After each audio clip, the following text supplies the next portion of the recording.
Hello guys, তোমরা কেমন আছো? আশা করি ভালো আছো।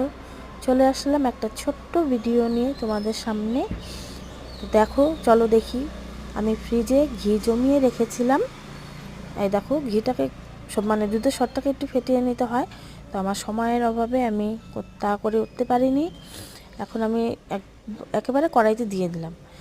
দিয়ে দেখো, নাড়তে নাড়তে সরটা গলে যাবে আর এরকম ভাজা হতে থাকবে। তোমরা কিন্তু প্রতিনিয়ত নাড়াচাড়া দিতে থাকবে, না হয়তো কড়াইতে লেগে যাবে। আর এভাবে ভাজতে থাকবে কিছুক্ষণ। আর গ্যাসের আঁচটা একটু কমিয়ে নেবে, না হয়তো কড়াইতে লেগে যাবে। কিছুক্ষণ ভাজা হওয়ার পর আমি তোমাদের দেখাচ্ছি, চলো। আর একটা বাটি আর ছাঁকনি ধুয়ে মুছে শুকিয়ে নেবে, যাতে জল না থাকে। এই দেখো, ভাজা হচ্ছে, একদম লাল লাল করে ভেজে নিব। এই দেখো গাইস, লাল হয়ে গেছে প্রায়। হ্যাঁ দেখো, একদম ভাজা হয়ে গেছে। এই দেখো, এখন আমি ছেঁকে নেব হাতা দিয়ে। এই যে বাটিতে নামিয়ে নিচ্ছি।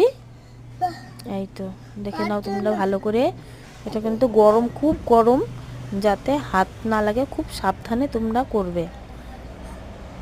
এই দেখো, আমার একদম রেডি, গরম গরম ঘি হয়ে গিয়েছে। তো এটা কেউ হাত লাগাবে না, আর চাপা দিয়ে ঢেকে রাখবে না। তো বড় কিছু দিয়ে আলগা করে ঢেকে রাখবে। এই দেখো কি সুন্দর হয়েছে। আর পরের দিন দেখো ঠান্ডা অবস্থায়। ঠিক আছে বন্ধুরা, কেমন হয়েছে জানিও। Bye bye, tata.